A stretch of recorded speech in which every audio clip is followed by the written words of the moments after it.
such an amazing amount of talent and inspire people from all kinds of life and all kinds of industries and all kinds of verticals. I'm in that regard very humbled to be here and also present some of my life learnings. I've been incredibly fortunate to have been in supply chain for more than 30 years. My entire time has been in the technology space of supply chains, spending 20 years in Nordahl, 5 years in Schenker, and the last couple of years in the startup space, and recently now with 3SE based out of Singapore and starting up the APAC expansion for our organization.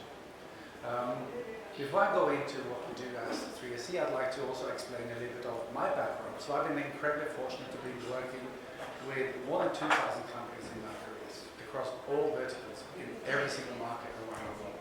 I've been very fortunate to have traveled to 54 countries, having worked in 23 countries. I believe that where we are now is an evolution that we haven't seen since, I would say, the year 2000. Okay? And some of the stuff that I will talk about today really just talks about what does disruption mean for us, and where can we learn from what we came out of these disruptions with. Okay?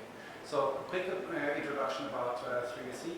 So, we have been around now over since 10 years. We just celebrated our 10 years anniversary. We're a very strong team of 250 people. We are now expanding as well. We have our India team, of course, very strong, focusing on analytics as a service, software as a service, and also 4PL control tower service capabilities. So I'm going to go on to a little bit of maybe a little bit controversial. So one of the things that I'm always talking about is that if you focus on the result, you will never change. And what I hear about in the last panel discussion, you hear about people that have taken the leap into change. And what I always then say is that if you do focus on change, you will get results. Right? And this is a mind shift way of looking at why do we not want to make a change? Are we afraid of the change? For what purpose are we afraid of the change? Because when you see that you are doing a change, you see that you will get results. And coming back to the year 2005, we had to change our systems. There was no way around not changing. And what happened after? We all evolved. Right? If you look at the COVID situation, there hasn't been that level of must. Right? But there has been an evolutionary thinking of, well, we have now realized the deficiencies of what we have. And I always tend to use a word saying, technology at play is not fit for purpose. That doesn't mean that the application we're using is wrong. It just means that it's configured for a linear way of operating, where we do not have these disruptions. And this is the challenge we have in the industry, is that we focus on a linear supply chain. Everything is a linear process. I plan from A to B and that's it. Once it arrives on that site, somebody else has to deal with the problem. And that leads me on to my next lingo, which is synchromodality. Synchromodality is the emergence of bulk moves, in transit conversion into splits, in transit conversion into home deliveries in one single word. Okay? So this is where we're talking about the evolution of and the foundation of 5PL. 5PL means we are moving away from managing one linear process to managing multiple linear processes emerging into multiple additional processes. All right? I will not read about all what's explained here in terms of the opportunities for this and what are the challenges. I think when we start looking into a supply chain where synchromodality becomes the future, then we are starting to realize another level of opportunities. I myself, I'm from Norway, which is of course in Europe, and the European Union had an initiative called the Physical Internet since quite some time. And the Physical Internet talks about the same way as the way we're sending emails today. I don't need to know my ISP, Internet Service Provider, and I definitely don't need to know what kind of browser you're operating on. I just know that I put in this address, a system understands how to transform, and it arrives. And if we think about the future of supply chain with synchronality into play, this is how the future will essentially evolve itself. That means we are not looking at warehouses or distribution centers, we're looking at nodes. Right? We think about these facilities as nodes, as entities with a purpose. Now, one of the things that we see with synchronality means a vehicle can be used as a moving warehouse. And when it arrives, it becomes a moving distribution center. Right? Which then leads me on to the next step, which is micro-fulfillment. So micro-fulfillment talks about how COVID has realized that we don't need to build multiple highways and mega malls and stuff like this. We want to have dark stores, we want to have nodes in city hubs, we want to avoid for people needing to have a vehicle to get their consumables. We want to really move into a different way of living. And the technology that we have right now is finally reached to the point where we can appreciate and learn and actually be able to execute this. Now, we talk about blockchain being a contract method. We're also looking at using digital twin down to the carbon level. So what does it mean? It means that a carton gets a QR code posted on the digital twin. In transit, anyone can redirect this carton. They can give instruction to split the carton, and now it becomes a new entity. It evolves, it grows. And one of the things we do is, at 3SC is enabling that multi-churn optimization as the operation is happening, meaning in transit fulfillment. You can do all these kind of things once cargo is in motion. Benefits, of course, is time to market. You take time out of the process, and you take cost out of the process. So we're essentially looking at how do we operate in the future, right? We are moving away from this monthly planning. We're moving away from a daily plan, but we need to make it into an autonomous operation, right? Where when we see disruption, we create a rule for that disruption. It can be automated with analytics tools. Machine learning tools and artificial intelligence tools can create these new rules. So the next time it happens, it recognizes what is going on. It's sensing and it's dynamic.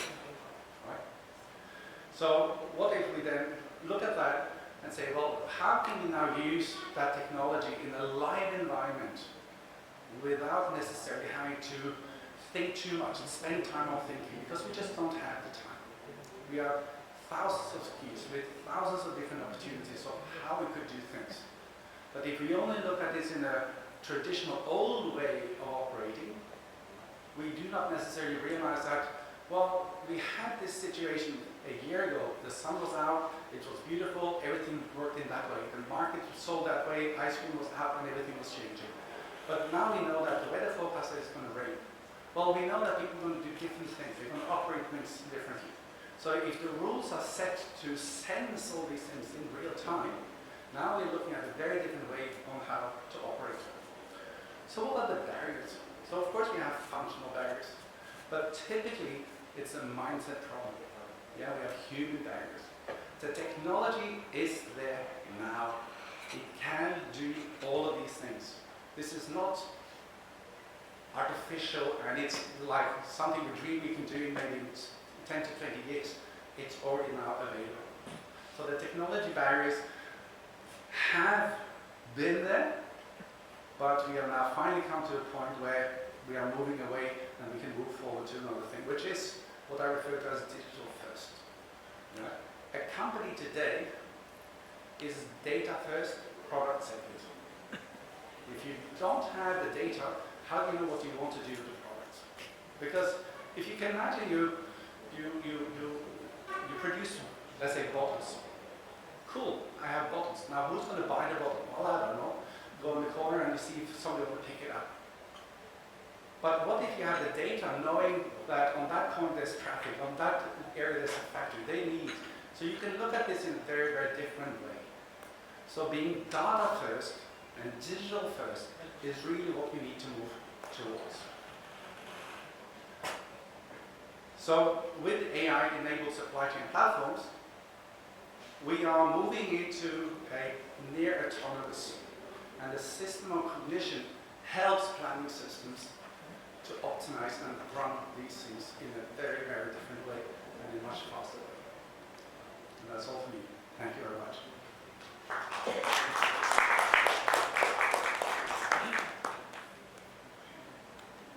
Yes, please.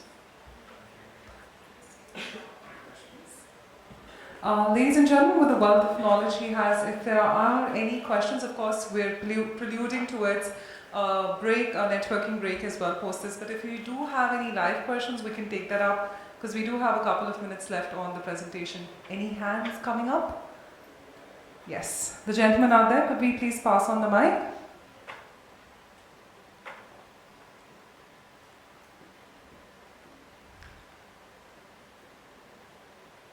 And could we also have one mic for Anders? Anders, would you be comfortable with this mic? Yeah? Okay.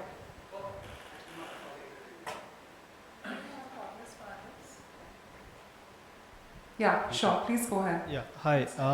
Great to know that you will be changing the shipments on the go, on the wheels, etc.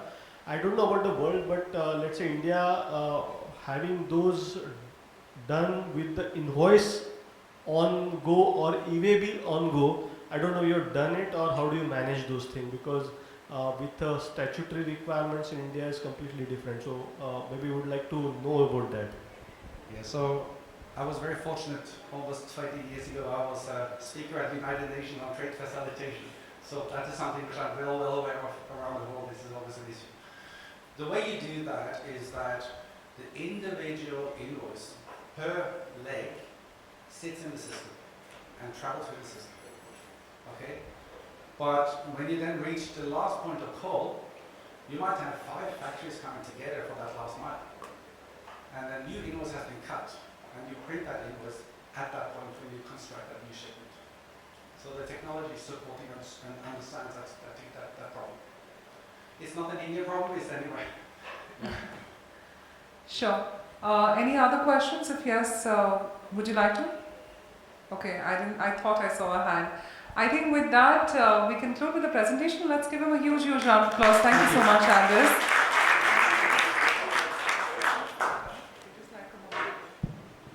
And of course, we'd like to felicitate him, ladies and gentlemen. Let the applause continue.